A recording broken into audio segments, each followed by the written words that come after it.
another failure-tastic episode of We Only Look Thin, where we know that failure is good. Failure is good. I'm Katherine Weigel, and I have lost 150 pounds, failing my way to success. That doesn't sound like failure to me. And someone else who has failed his way to success is... Donald Weigel. I have failed my way to success, I guess. You have! You failed so many times. Now look at you. I lost about 100 pounds by failing. He did, and we know that failure is part of the process. Yes, indeed. This is part 2 of our two-part series on not letting failure discourage you. Yeah, so... For some reason, I get a kick out of calling 2 parts a series, but... You know, at our age, we just like the little things. I know. It makes us chuckle. It makes me happy. But we failed. What was that laugh? I don't know. We failed many, many times, but this isn't one of them. And so this is part 2, as Donald said. And if you're listening to this episode, you're well on your way to success. You are. So we are going to talk about failure again. And then later we have a product of the week. Pow! Pow, everybody. But first, we have a tip of the week. Tip of the week to you. Tow! Tow! Tip of the week to you, dear. Tip of the week to you. We're going to dive right in. I feel like we're diving right in. I don't know. I thought there was a lot of preamble on that last one. There was a lot of preamble. We have a hard stop in 30 minutes because our neighbor is going to have a meeting, and he makes lots of noise. They bang pots. It's kind of a seance situation. I don't know what they do down there. I feel like now we cannot not preamble. We have to preamble because this is just more preamble happening. Let's read now. the preamble to the Constitution. Ooh, great idea. Which I actually had to learn in 8th grade. Anyway, we will not preamble. But I'm preambling. So does preamble lead to reambling? I don't know. So the tip of the week. Preamble. I love that. Preamble. Tip of the week to you. Tip of the week to you. The tip of the week, which I actually came up with this all by myself. I know. It's pretty amazing. It is for people out there who are not big walkers, who are just starting out their weight loss adventure, who are just starting to walk. Maybe you've been listening to this podcast for a while, and you're like, man, I wish I could walk like Donald and Katherine walk. Yeah. So the tip of the week is... I like how you just brushed that off. To use... I'm trying not to preamble. I'm trying to get it done. But no, you won't let me do it. I will not. And so we linger. And so we'll see if our neighbors make noise. So here it comes. Here we go.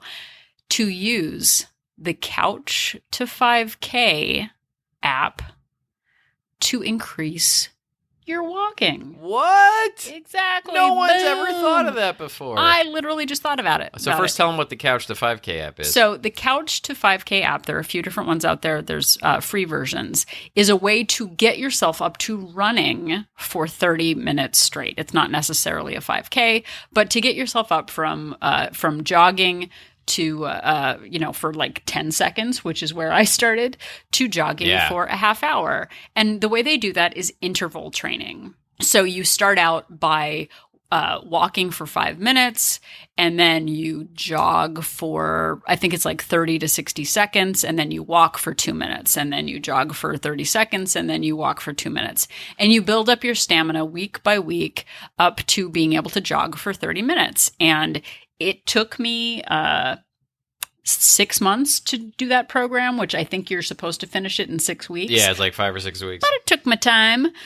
So for those out there, and I know that we have people in our Wolt Place group, WOLT, Wolt Place, who don't walk very much and who are trying to build up the stamina to walk for 30 minutes. So instead, here's the tip, instead of using the Couch to 5K app to interval run, use it to interval walk. So love it. So instead of doing the running part of the interval, use the running as the walking section where you're building up walking week after week. So that would mean maybe standing for 60 seconds and then walking for 30 seconds. Yeah, like maybe you put your phone, you have your phone and you just allow yourself for 60 seconds to play around on your phone while you stand still. And then you do the walking part. Right. So on day one, you stand for 60 seconds, you walk for 30 seconds. The next day, you're working up to a minute of walking. And then in week 2, you're up to 2 minutes of walking, 3 minutes, and you build up and up and up the scale. I know that there are people who are not able to walk for 30 minutes straight right now, who find that to be a burden. And if you start with the Couch to 5K app and see it as an opportunity to stand, like Donald said, look at your phone, take a seat on the curb, and build up your stamina, why not? Why not do that? I use the Couch to 5K app. Use it for walking. That's the tip of the week. And that is your tip of the week. Cow! Yeah, it is fantastic being married to a genius because it is. I have a lot of time. Pays dividends. To come up with tips.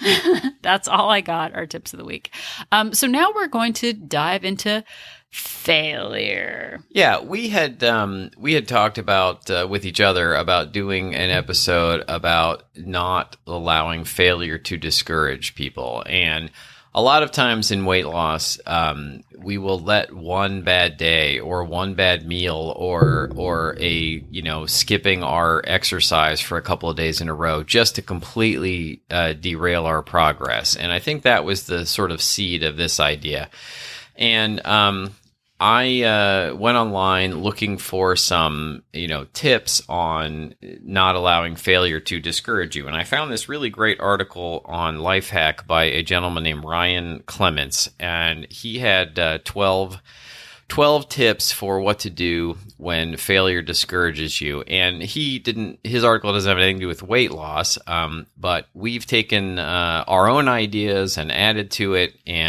But we're using his article kind of as the basis of this, and then we're making everything about weight loss because that's what we do. What we do. And really, isn't everything about weight loss or weight gain in the end? It is. And we talked last week too about failure can mean different things to different people.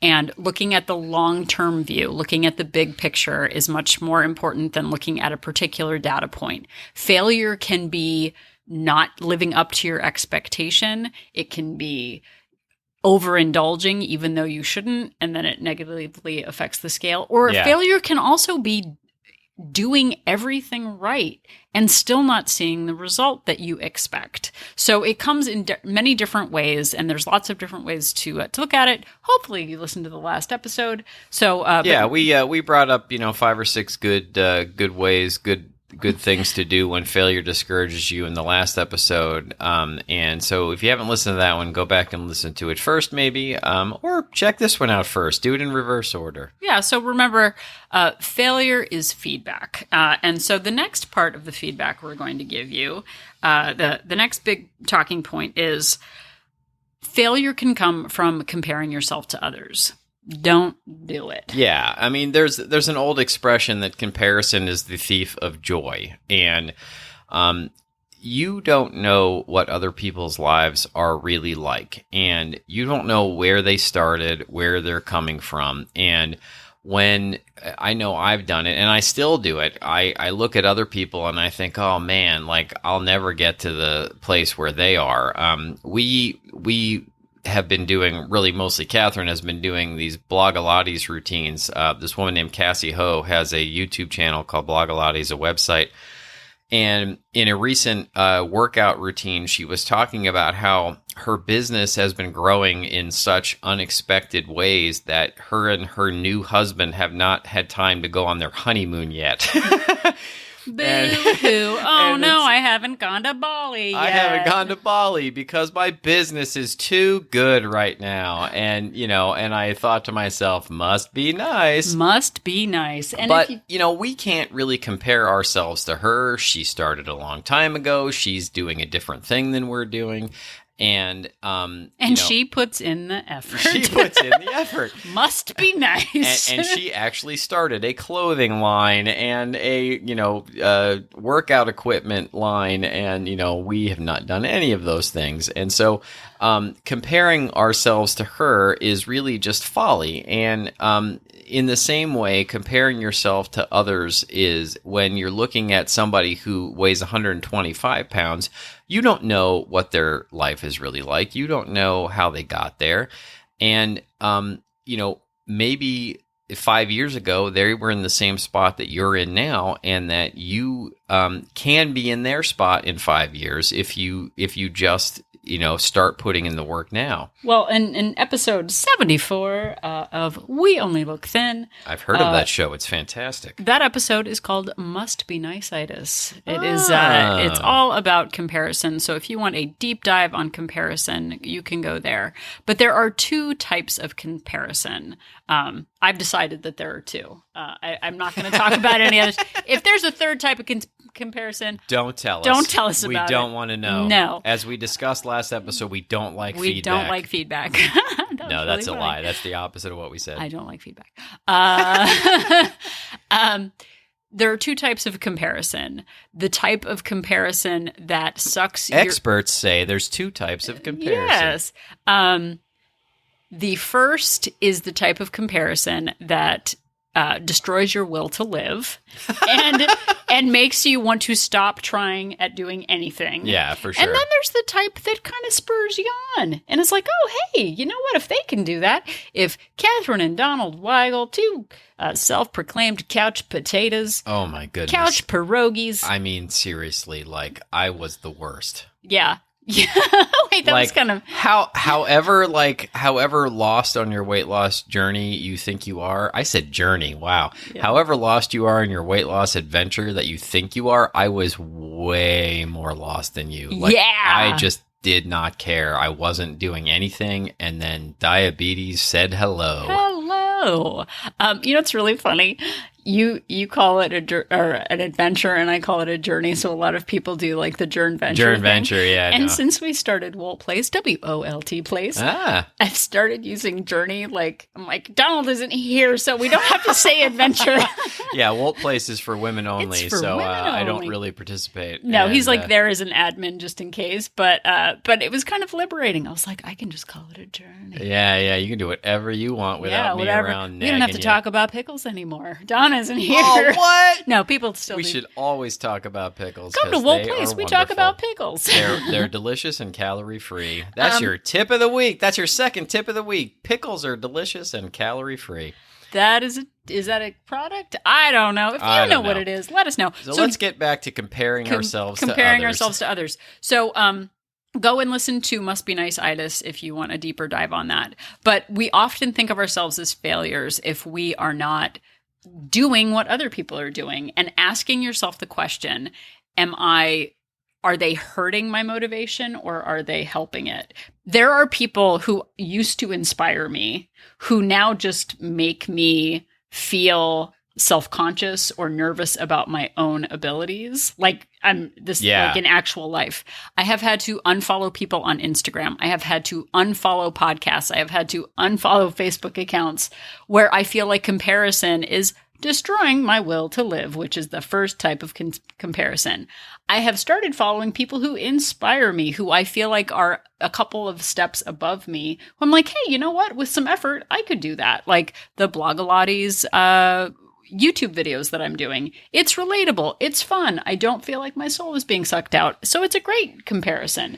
What she can do, how many crunches she can do, and still have a conversation. Yeah, I am jealous of how in shape Cassie Ho is, but I also know that I am not willing to put in the kind of work that she has to be, I do about 15 minutes a day, 15 or 20 minutes a day of strength training, and that is what I'm willing to do. Like, I'm not going to become Cassie Ho. Yeah, so, and there are people, it's funny, there are people in our group who weigh 20 or 30 pounds less than me. And I actually think to myself, I'm like, why would they be inspired by me? Must be nice to be that thin. But I'm like, oh no, people have struggles and there's not a perfect number that is is inspiring or not. It's the people that are inspiring, not the number on the scale. And I think another thing to remember too is that photos on social media are just a snapshot of people's lives. Do you see what I did there? I said photos and snapshot. You did. That was really good. I actually, this is a side note. I don't even know if you know this. On Instagram, I posted a photo of me luxuriating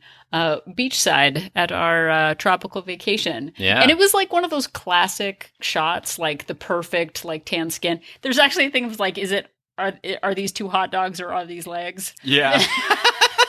I haven't seen that, but it sounds fantastic. No, it's like, are these hot dogs or like, but it's like well, I'll show you the picture. Yeah. Anyway, beautiful tropical location, perfect bronzed skin, definitely photoshopped.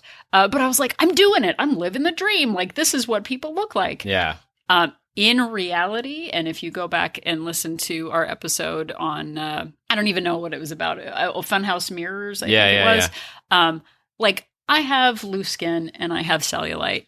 The photo that I posted on Instagram has none of those things. Yeah. And I might actually go back and do a redo on it because I feel like an imposter. Because though it is a real photo of me and my actual legs, I also have cellulite and loose skin, and the photo doesn't show that. And I actually do feel like I was presenting a false picture of myself. I was sort of going like, oh, look, it's me, tan and beautiful, like all the people on Instagram I see. Yeah. But I don't think it's as authentic. So that's just an aside. I don't know if I told you about that. I mean, it's basically where I was heading with that. I mean, like, you can see these photos of people having a great time or being super fit or accomplishing a particular goal, but really that's just one small piece of the puzzle. Everybody's got their struggles. Yeah. Everybody's got their issues, and you don't know what they are going through. You don't know what they went through to get where they are.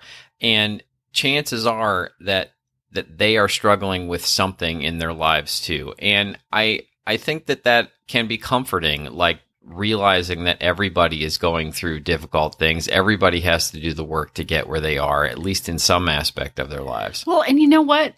Some people just have okay lives and don't struggle with much. Like, there was a woman I stopped following on Facebook who just seemed to have a great life. And I saw her in person and I was like, so tell me, like, how are your kids? Like, they can't be that great. And she's like, no, they're wonderful. Like, they've never cried and they didn't ever have to use diapers and they spoke 5 languages out of the womb. And I'm like, also, sometimes people lie. Remember that too. And sometimes people just want you to see the parts of their lives that are wonderful and great. And they don't. What's happening? I'm sorry. I was trying to find pictures of, is it hot dogs or is it legs? And I just found actual, like, the hot dog and leg comparison photos, which are really funny. So I'm not going to look at my phone anymore. The product of the week is hot dogs as leg photos. It was really funny. So don't compare your hot dogs to legs. Don't do it. No. Hot dogs are perfect. Comparing hot dogs to legs is the thief of joy and the thief of my will to continue podcasting right now. So I think we've beaten in the comparison as the thief of joy point. So when failure gets you down, the next thing you can try is to detach yourself from rewards. And this one is a big one. You've done everything right, in air quotes. You're trying your hardest and you get on the scale and you still aren't seeing those results. And that can be a huge discouragement, but detaching yourself from the reward of that number and realizing that you're putting in the work and focusing on the day-to-day successes of getting it done and doing those habits and accomplishing what you said you were going to do can be huge in getting over your discouragement. Exactly. So action should be its own reward. I mean, we talk so much in the societies in which we live about, participation awards, and everybody gets an award and everybody has a graduation ceremony for every single time they blink. And we're used to being validated by others or validated by the scale. And I spent 20 years, if the scale didn't validate me, I gave up. As revenge. The scale. And who did you get revenge upon? On me, myself, yeah. Which turned out to be a self-fulfilling prophecy because I sure did gain 100 pounds when I failed. That was great. We've talked about magical thinking and the weight loss fairy and that sort of thing on other episodes. And we think that we're getting revenge on some, magical power that controls weight loss. And, I used to really think that sometimes that like, well, this isn't fair, so I'm going to show you and just eat whatever I want. And the person I was punishing was myself. Yeah, the man in the mirror. Exactly. But focusing on the process as the reward, like, and we actually, in a previous episode talked about our habit circle that I created. If you would like a copy of the habit circle, you can email me at weonlylookthin@gmail.com. But the scale is sort of the end result of a long-term process. Yeah. It's the actions that you take. And so the 7-day habit circle that I created was you decide on a habit goal that you want to focus on. So I want to focus on tracking all my calories. I want to focus on drinking 3 glasses of water. I want to focus on sticking to my intermittent fasting window. That's not a number on the scale. Those are repeated habits. Repeated habits are something I can control. So the habit circle, each day you achieve the habit goal, you give yourself a little sticker or a little check mark. And from that, once you hit 7 days of hitting your habit goal, you give yourself a little reward. You can buy yourself a new app. You can buy some nail polish. You can buy yourself some $6 roses at Trader Joe's. So create your own reward system that isn't tied to the number on the scale or the size of the pants that you're wearing. Yeah, for sure. And just keeping in mind that when we do great work, when we actually do what we say we're going to do, that leads to a sense of accomplishment. It does, because guess what? Donald and I haven't really lost weight in a very long time. That was the old us. The new us, yeah. We just do the habits. I used to need that weight loss in order to feel accomplished, and now I just have to feel accomplished by staying the same. Wah, wah. Well, and Donald said, nobody in his new office knows that he's lost weight, so no one's complimenting him. And so he just has to live like a normal person, doing the stuff without the reward. Exactly. Okay, so our next one is change our rules for being happy, which kind of ties into what we were just talking about. Yeah, a lot of times we make these rules for ourselves that if we don't accomplish this by a certain time, or if we don't knock these things off of our list, or if we don't maintain this amount of fitness, or, we have to go to a gym 6 days a week, or we've failed, we're creating those rules and we are in control of them, and we're in control of how we react to those rules when we don't stick to them. And so reframing those things into rules that we can actually accomplish, or just eliminating the rules that don't work for us can be huge in keeping ourselves from being discouraged. Well, and I just hit sort of a semi-milestone birthday, 45. And I know when I was 39, approaching 40, I thought of it as this force field. If I don't lose this weight by this date, it's over. Yeah. And you put this superficial expectation on a date or a reunion or a birthday, and it validates our feeling of inadequacy. I didn't lose weight by 40. Well, there it is. I'm just destined for failure.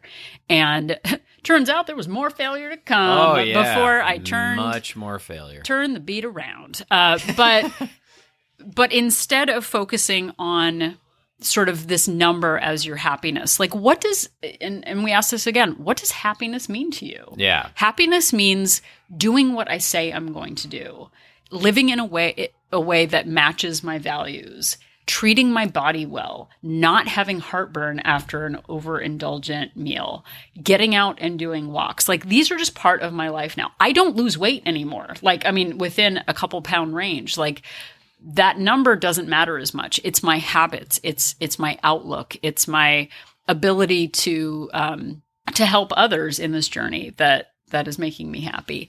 The number on the scale is a byproduct of my actions. So one thing that it says in the article is changing the rules for happiness. Change it to, I am successful when I grow and improve. I am successful when I give my best. And that best might be different from day to day, depending on the season of your life. So there's no like perfect day, perfect everything. It's just, I'm facing the right direction right now. Like the abundance of my actions match the values that I have. Yeah. And he also says in the article, like, if you will not allow yourself to feel successful or happy until you reach your ultimate goal, that can end up being a very sad way to live. If you can't find a way to really feel satisfaction in the journey and in the small steps that you're taking, that you'll end up being miserable for a very long time. And seek revenge on yourself by overindulging. You know, like if you set a goal that you need to lose 100 pounds and then you lose 75 and you can't reach that 100, are you going to feel like a failure because you lost 75 pounds? That's a whole other episode to talk about, I think, because we definitely do tie like our value to that number. So don't do it. But speaking of changing your mindset, and we have literally done at least one whole episode on this, but consider the types of people who you're spending time with, including yourself. Yeah, exactly.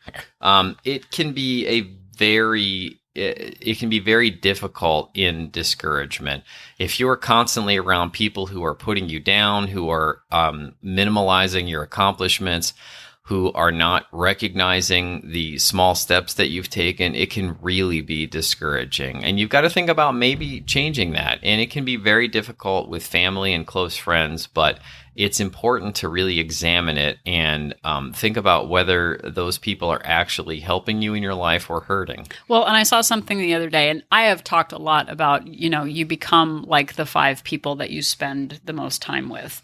In reality, it's about your entire life. What podcasts are you listening to? What books are you reading? Right. What TV shows are you watching?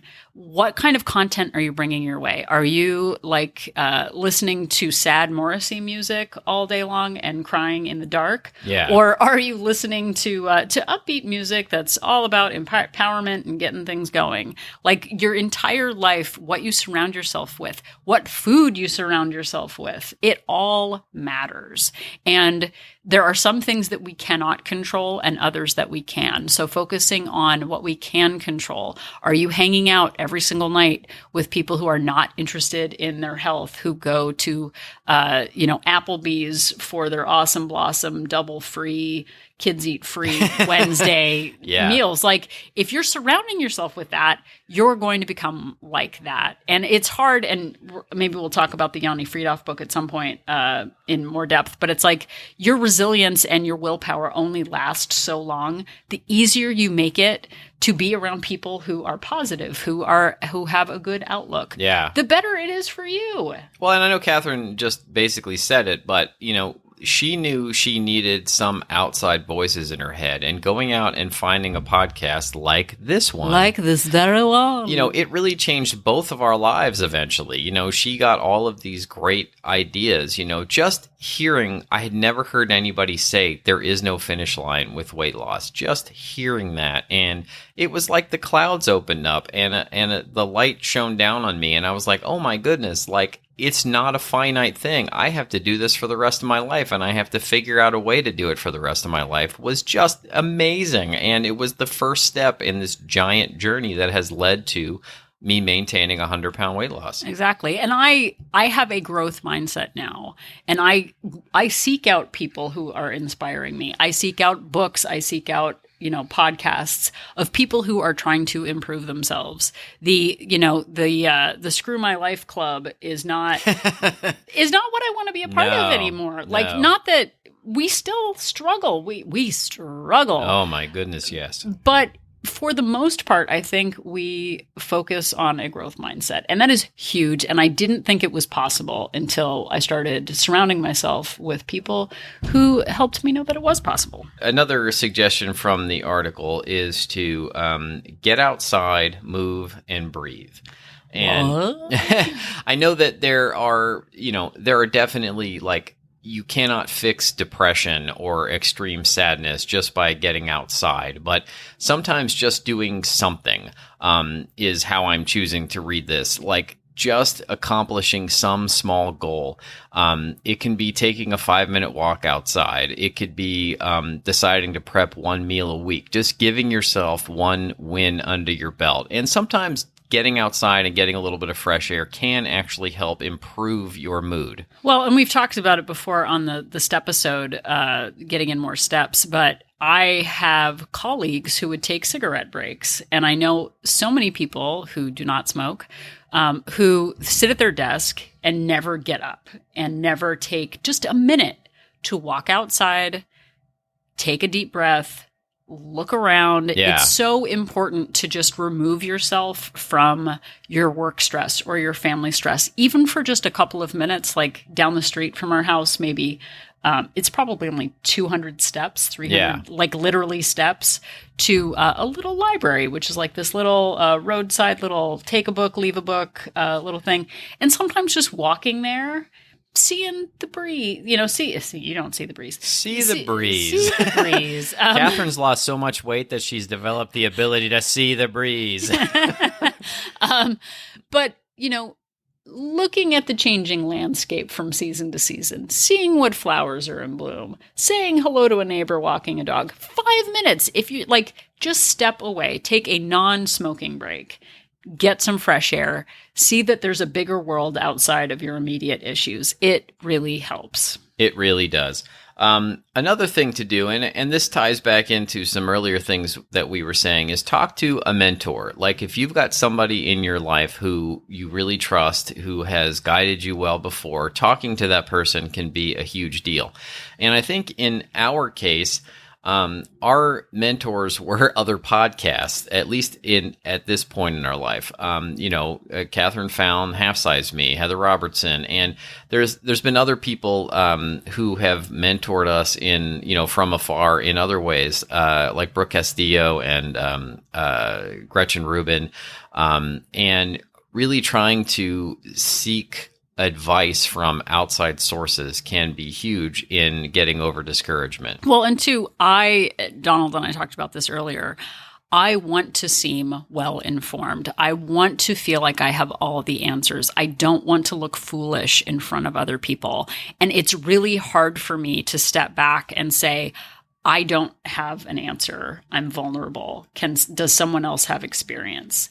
And I have found communities of people, including WOLT Place. Whoa, place.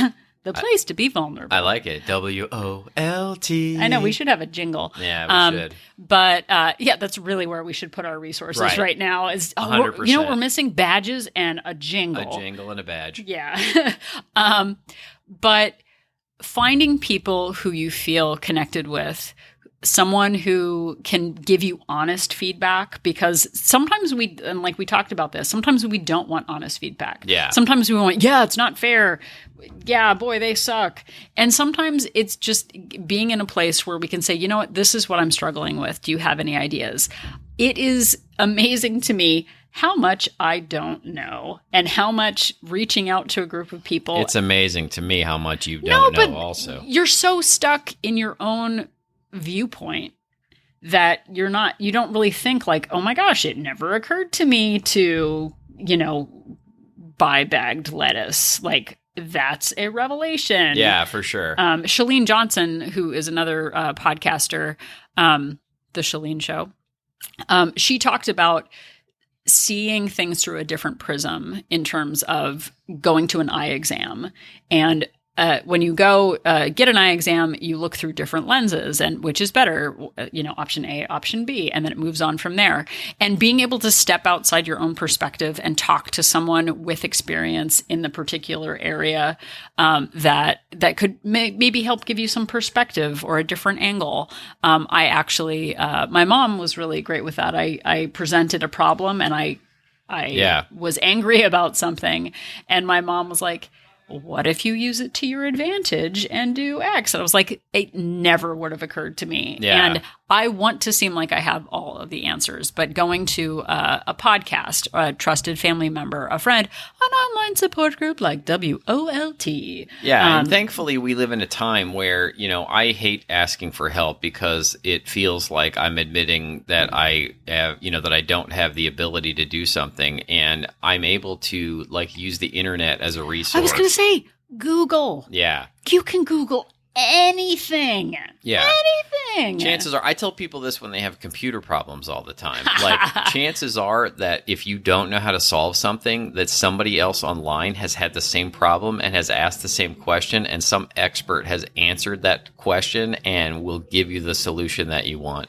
And the same thing applies to weight loss issues and depression issues and, just about any other issue you can think of. Yeah.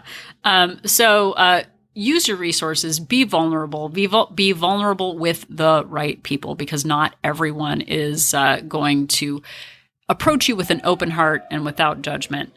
I don't know if you heard that, but we literally just heard cheers. Our neighbors' meeting is starting, and they were just singing happy birthday, and then a big cheer erupted. Not sure if you could hear that on the microphones, but that's what's happening. This was my fear. Our hard stop at 30 did not work. No. But we're getting close to the end. So one of the sort of the roundups on how to reframe failure is doing something called a mind map. Yeah, this is I don't know if the author Ryan Clements made this up or if he got it from somewhere else, but I really love this idea, and I think I've done it, but not in this exact way. What he suggests is take a blank piece of paper and then write down in the middle of it, or a whiteboard or something, write down in the middle of it what your goal is.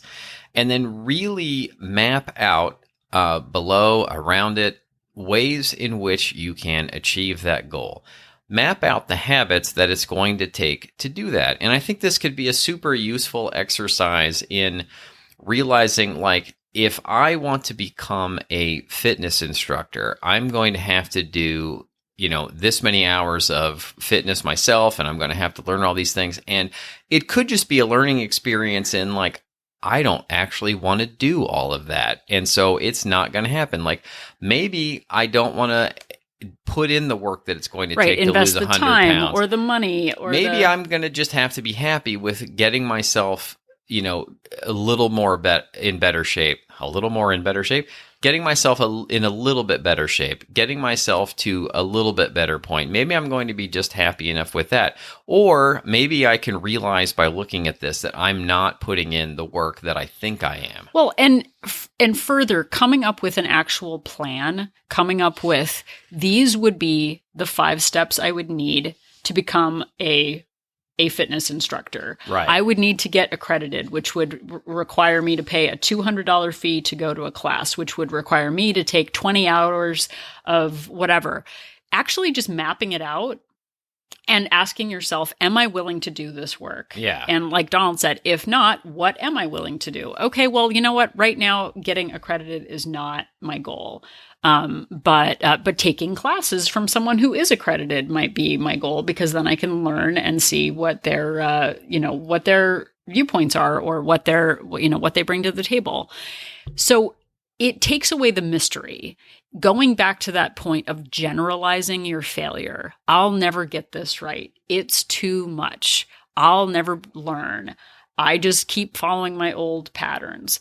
Speaking in generality is dangerous because it takes the control away from your actions. If you want to run a 5K, there are apps, there are programs, there are structures to follow. If you don't get off the couch, you're not going to run a 5K. Yeah. And really focusing on what that means, just arbitrarily and generally saying, I need to lose weight, or I need to lose 50 pounds. I really should get on that.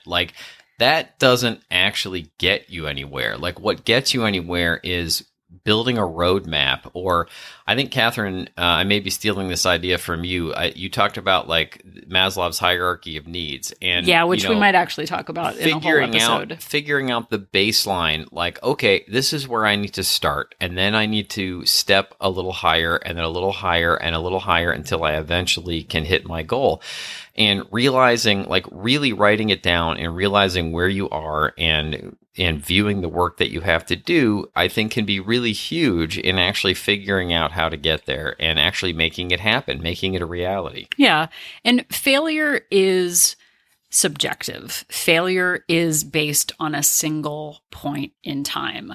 We see athletes stumble. We see our favorite teams lose a game. Yeah. If you could imagine every single victorious person that you've ever come across, they do not have a perfect record. They fail, they stumble, they learn from their mistakes, they try again. No educator that you know, nobody that you admire was perfect out of the box. No. They practiced, they learned from mistakes, and they moved forward. And the difference between someone who has a measure of success and someone who might not is the time and the effort and the persistence. Sure, there's natural talent. Sure, there's genetics. But to a great point, it's just the persistence. I lost weight 20 times and I gained weight 19 times. Yeah. Yeah. And it's that, you get knocked down 20 times and you get back up and you try again. And you are fighting yourself. You are fighting for yourself. You are learning from past mistakes and choosing to move forward. We are grown-ups. We are capable. And there is no total failure. Yeah. Just learning from a mistake and deciding what you are ready to change, what you are ready to invest in, what next step you're ready to take. And that is huge. And realizing that, you have to put in the work. Like natural talent only gets you so far too. They talk about it with professional athletes all the time. There are these people who are naturally gifted, and it doesn't even necessarily have to be athletes. It could be artists. It could be just about anything. You're naturally gifted in something, and a lot of people just use that natural talent to coast. And then there are the people who don't have that natural talent, who just put in the work, and they manage to accomplish their goals because they were willing to show up and do it. And a lot of people with natural talent, they don't end up putting in that work, and they never manage to achieve that goal. So there's, you don't necessarily have to be naturally gifted in something. You just have to put in the work. Yeah. And letting go of those expectations, focusing on the actions you are willing to take today, this month, this week. And that can change from season to season. It's not a linear process. Nobody wrote a book about like, every day went right, and now I won a Nobel Prize. Yeah, exactly. Nobody reads it's always the story of like the struggle, the success. And that is what this journey is. It's about your resilience. It's about your grit. It's about your perseverance and changing your mindset, being open to new ideas, and being okay with stumbling. A stumble might prevent a fall, which is what Gretchen Rubin says. And we have fallen time and time again. Oh, yeah. We have a podcast. We have not been like, boy, since we've had a podcast, we've been perfect and everything's gone great. Like we stumble, but we keep showing up. We keep being vulnerable. We keep being honest. And we keep learning from our mistakes as we go. And it's still a science experiment. Like I'm not doing exactly the same thing I was even, a year and a half ago when I reached my goal weight. Like I'm changing it all the time to figure out what works best for me. Yeah. So I think the only failure is throwing your hands up and giving up completely. It's hiding. It's going back to those old habits and resigning yourself to it and just assuming that it's your lot in life. I was born this way. It's my family. I'm Polish, so there's no way that I could ever lose weight. Falling back into those old limiting beliefs, that's where failure breeds. That's where failure grows. And seeing it as part of your education, seeing it as failure is feedback. That's where success comes from. That's where growth comes from. And we believe in you. If you have listened this long, we know that you are capable of this because we are capable of this. And it is so critical to be a champion of yourself and not a victim. I was a victim for decades, and it breaks my heart to think of how much time I wasted thinking I was a failure and thinking I was incapable. And all of it was a learning process. All of it built upon the people that we have become today. And like one of the main reasons we're doing this podcast and that we're doing Walt Place is the hope that maybe somebody out there, maybe you, can learn from our mistakes and not have to go through the same years upon years of failure to get there. Maybe you can take something from what we're saying and skip some steps and get to the part where you actually achieve your goals. Because you are worth it. You are so worth it. And this is your actual life. And maybe we'll end here, but turning 45, I don't know if it was an imaginary force field I went through, if it was some sort of midlife epiphany or lightning bolt moment. And I don't know how long it's going to last. But right now, turning 45, I am no longer an imposter adult.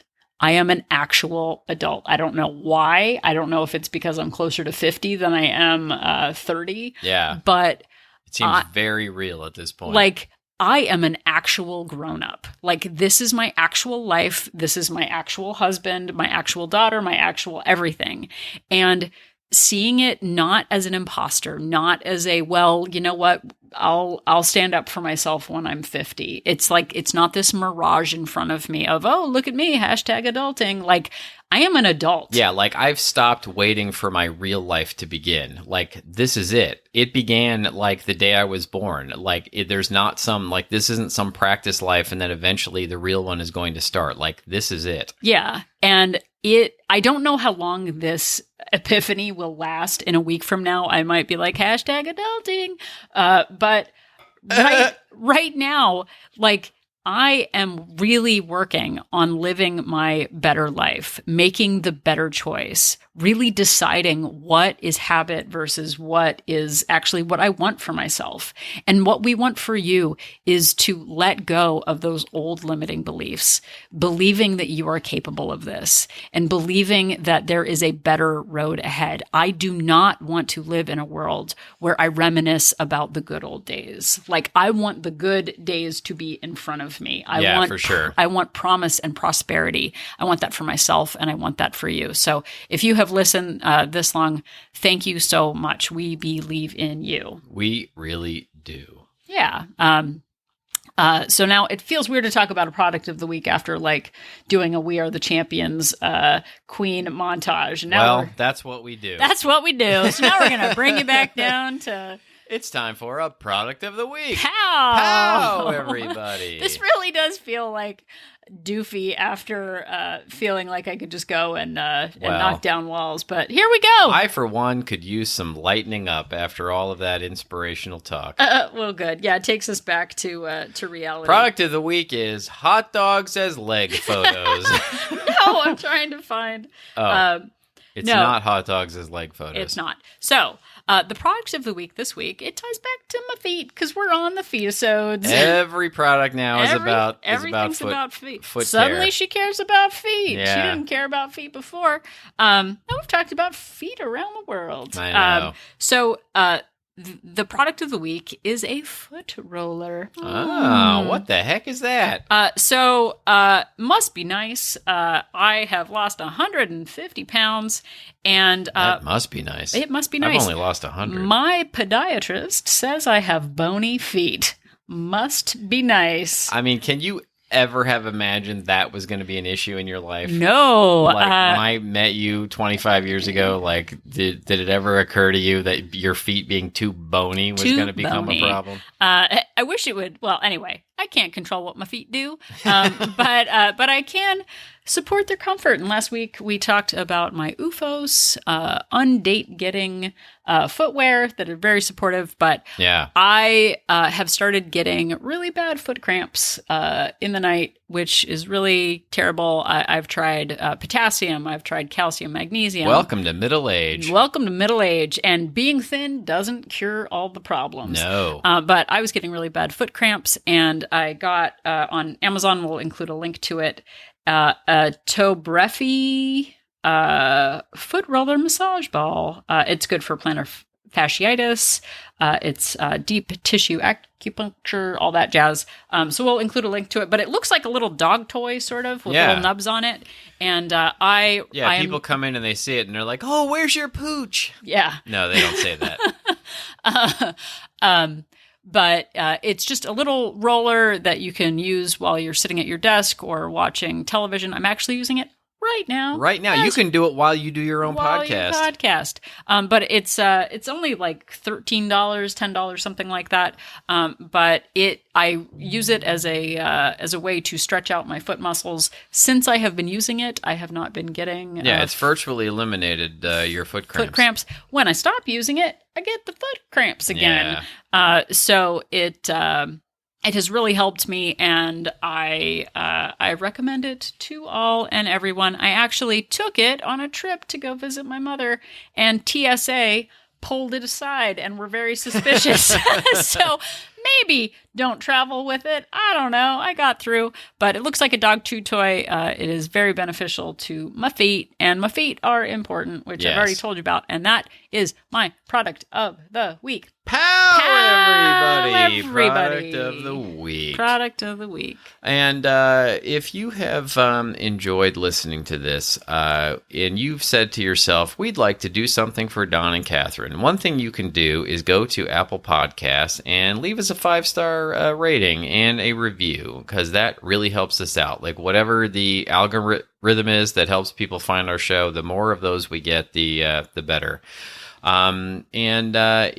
We've talked about it a few times here. If you'd like more information about joining We Only Look Thin Place, you can go to our website and click on the Join Our Support Group link. And our website is found at weonlylookthin.com. Yeah, you can find us on Instagram and Facebook at We Only Look Thin, and you can email us at weonlylookthin@gmail.com. And if you want a printable of my habit circle, send me an email. I know we're using it in Walt Place, and some people have contacted me about it. It's very helpful for me. It's a good thing. So thank you for listening, and hopefully you're feeling successful and educated and informed. Yeah, so the next time that you are highly discouraged, or that you need advice about some way to fix your feet, just remember that Catherine and I are an inspiration.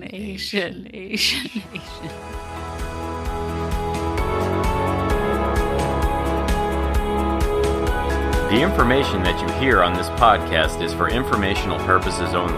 The hosts are not medical professionals. You should always consult with your doctor, nurse, or other certified health professional before beginning any diet or fitness program.